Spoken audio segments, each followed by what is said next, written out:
नमस्कार, सखोल न्यूजमध्ये आपलं स्वागत. पाहूयात आजच्या ठळक घडामोडी.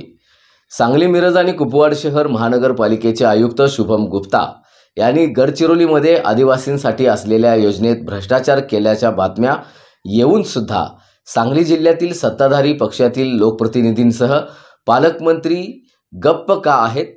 भाजपच्याच एका आमदारानं आयुक्त गुप्ता हे भ्रष्टाचारी असल्याचा आरोप केल्याचं आमदार आणि पालकमंत्र्यांना माहीत नव्हतं का?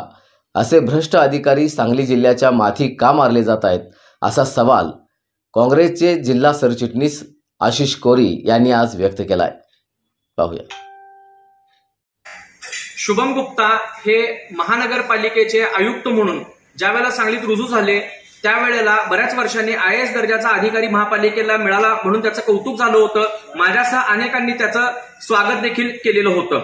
गुप्ता हे रुजू झाल्यानंतर काहीतरी उठावदावर कामगिरी करतील अशा प्रकारची अपेक्षा होती, परंतु तसं काही घडलं नाही. परंतु दुर्दैवानं आमच्या आणि त्यांच्या ते दोषी आहेत असं एका उच्चस्तरीय समितीच्या अहवालात नमूद करण्यात आल्याचं माध्यमातून समजलेलं आहे.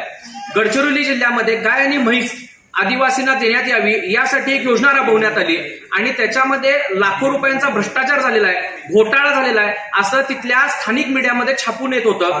त्यानंतर स्थानिक चौकशी समिती नेमली गेली त्या ठिकाणी आणि त्यानंतर महाराष्ट्र शासनाचे राज्याचे अपर आयुक्त आदिवासी विभाग श्री ठाकरे यांच्या अध्यक्षतेखाली एक चौकशी समिती गठीत करण्यात आली आणि ह्या गठीत केलेल्या समितीने शुभम गुप्ता हे दोषी आहेत असं सांगितलं, असं माध्यमांमधून गेली 2-3 दिवस समोर येत आहे. त्याचबरोबर शुभम गुप्ता हे धुळे जिल्हा परिषदेला CO म्हणून काम करत होते. त्या ठिकाणी सुद्धा ते मनमानी स्वरूपाचा कारभार करतात, लोकप्रतिनिधींना विश्वासात घेत नाहीत म्हणून त्यांच्या विरुद्ध अविश्वासाचा ठराव मांडण्यात आला होता.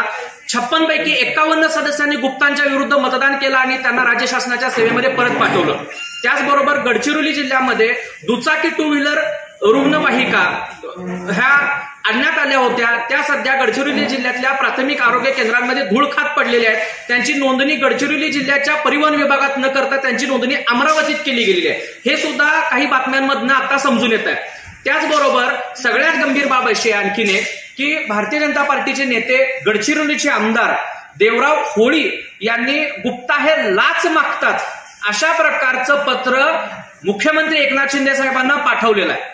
आता प्रश्न असा पडतोय की गेली 2-3 दिवस माध्यमांमधनं गुप्ता हे दोषी आहेत, त्यांनी भ्रष्टाचार केलेला आहे अशा प्रकारच्या बातम्या येऊन सुद्धा जिल्ह्यातले सत्ताधारी पक्षाचे लोकप्रतिनिधी आणि माननीय पालकमंत्री साहेब हे गप्प का आहेत? गुप्तांना या ठिकाणी आणण्यापूर्वी त्यांचाच भाजपचा आमदार त्यांच्यावरती लाचखोरीचा आरोप करतो हे पालकमंत्र्यांना आणि जिल्ह्यातल्या आमदार महोदयांना माहीत नव्हतं काय? अशा प्रकारचे अधिकारी सांगली जिल्ह्याच्या माथी का मारण्यात येत आहेत? गेली 2-3 दिवस राज्यभर या विषयावरनं बोंब उठलेली असून सुद्धा जिल्ह्यातले भारतीय जनता पार्टीचे सत्ताधारी पक्षाचे नेते याविषयी मौन बाळगून आहेत. गुप्तांकडे एवढं दुर्लक्ष करण्याचं कारण काय?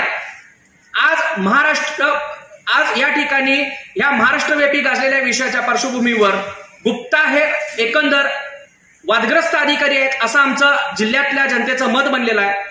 सांगली शहर जिल्हा काँग्रेसचा सरचिटणीस आणि अखिल भारतीय काँग्रेस कमिटीचा मिरज विधानसभा मतदारसंघाचा LDM ह्या विषयाचा समन्वयक म्हणून मी मागणी करत आहे की गुप्ता यांना महानगरपालिका पदावरनं तत्काळ हटवण्यात यावं आणि त्यांची अन्य ठिकाणी रवानी करण्यात यावी. ते जोपर्यंत दोषमुक्त होऊन या ठिकाणी येत नाहीत तोपर्यंत त्यांना या ठिकाणी काम करण्यात देऊ नये आणि त्यांना तत्काळ कार्यमुक्त करावं.